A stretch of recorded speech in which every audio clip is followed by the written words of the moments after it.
Hey there YouTube, this is my third video on this pool. I made one on the skimmer and one on a pool vac. Those were my first YouTube videos ever, so keep that in mind when you watch them. I thought I might make a video showing all the little hacks I made to our inexpensive above ground pool. This is a Best Way 14 by 42 pool. We've had it for about 3 years.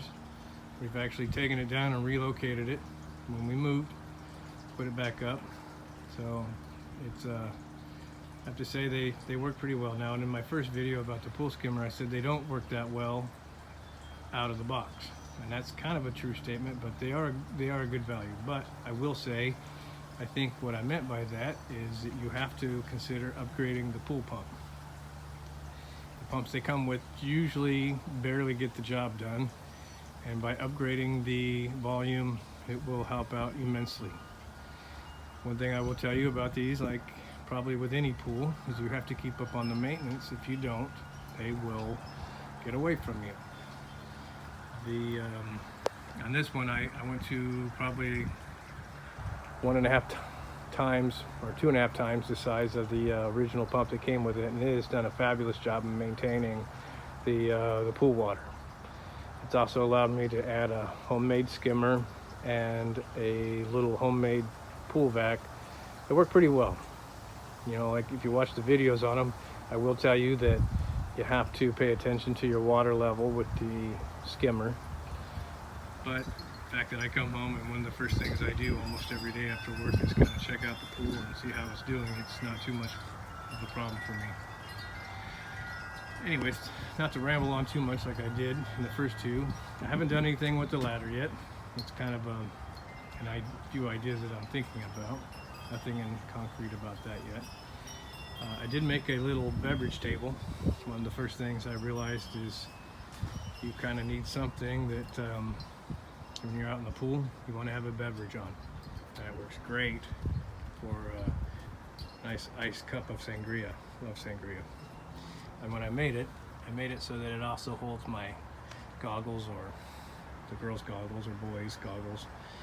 Although I'm the one that tends to use the pool the most. But you can see, works really good for your sangria.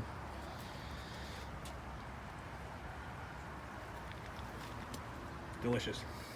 The washcloth on the table, that's something I'd recommend if you want to have your phone next to you by the pool.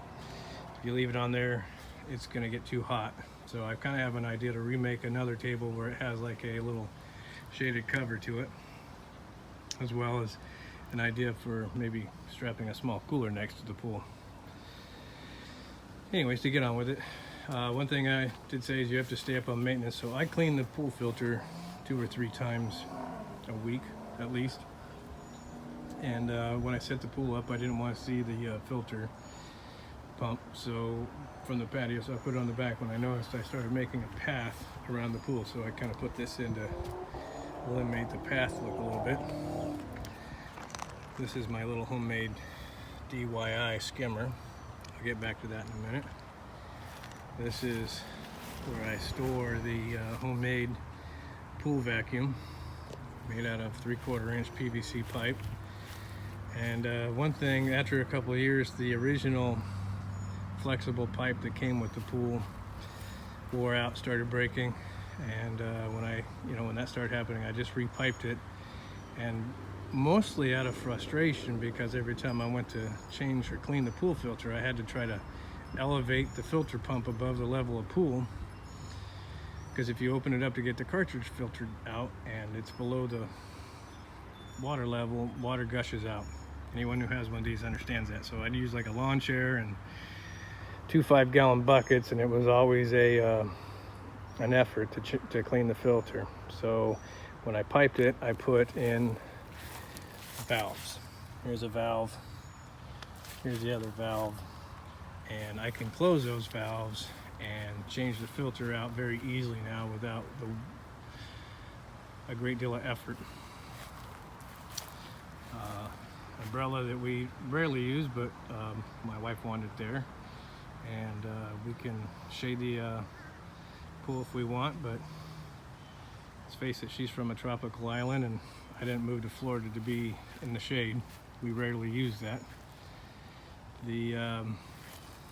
Some of the videos I watched about when I was going to redo the piping, saw people make homemade sprinklers. So I'll kind of show you some of that, how this all works. I turned the pump on. It's noisier in the video than it really is in person, but this is turn on the pump. This will allow me to show some of the features. One is I made a sprinkler or a water fountain. The water fountain works kind of like this. I've got this valve on and I can turn that on.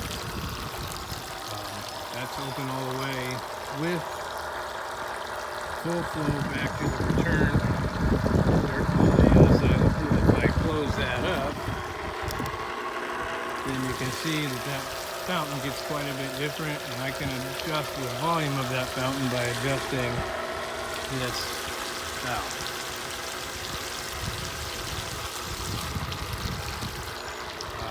To be honest with you, we rarely use the fountain. That's because it actually will do more to cool the water than,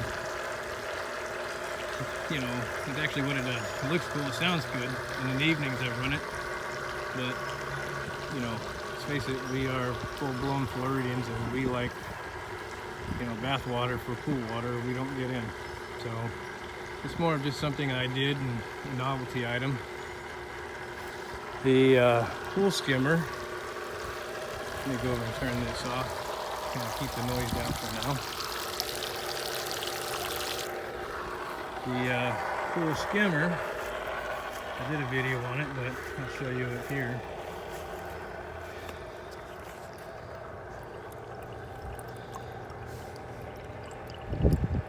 It works really darn well, I'll be honest with you. It's made from a 1-inch diameter chlorine tablet container. And I just hooked it to some PVC pipe and zip tied it to a leg. And one thing that is essential to this is these two valves.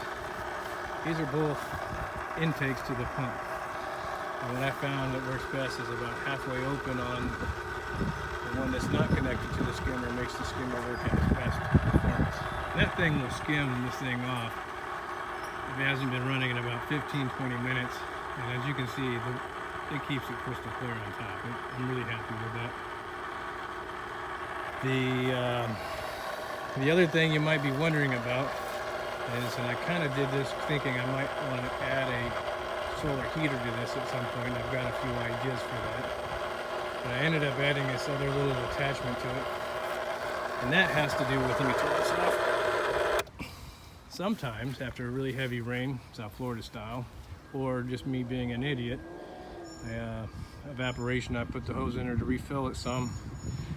The water might overflow or actually be too high, higher than you want it, and you sometimes need to be able to drain the pool a little bit.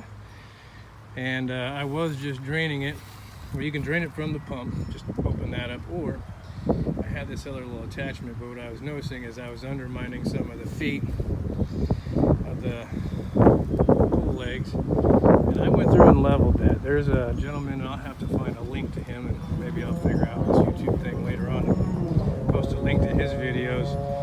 He concocted a really good idea, tested it, proved it works really well, very easy, and can even be done with one person to lift up each leg and adjust the height of your pool legs and shim them up. We used, I've been using these little pavers, I don't know if you can see that, underneath the feet, and that worked pretty well. But what this does is I put this attachment on there, so if I want to drain the pool a little bit and get it down to a workable level, it's not draining right by the pool itself. So you can kind of see how that works. And to be honest with you, I thought, you know, I should probably have a connection on there to extend that out a little further. But that's simply what that's for. And actually, like I said, I did it to add a pool heater, solar pool heater to this. When I show you the temperature, you're all going to think I'm crazy, but like I said, we like it warm. It's not a big pool, so you're not swimming in here. The floaties work perfect, but you know, If you can float in bathwater, you're pretty happy. This is our little thermometer. It's about 88, 89 degrees today. And that's our little chlorine tablet dispenser. I put these both on little tiny cords just for the fact that they sometimes will bunch by the skimmer when it's running, and that doesn't help the performance of the skimmer. And the thermometer, inevitably when I go to look to see what the pool temperature is in the middle of the pool, and I have to grab the net. Anyways, if you have any questions about this, just I guess send a message. I don't know how that works yet. Maybe I'll ask one of the kids to figure out how I can put a message board on here or an email. Like I said, I haven't done that yet, and I'm not the most technological guy. Hope you found this helpful, as I know I spent some time the first year or two of having a pool looking and seeing how to fix some of the inefficiencies of how to make this pool work more effectively. Enjoy your pool.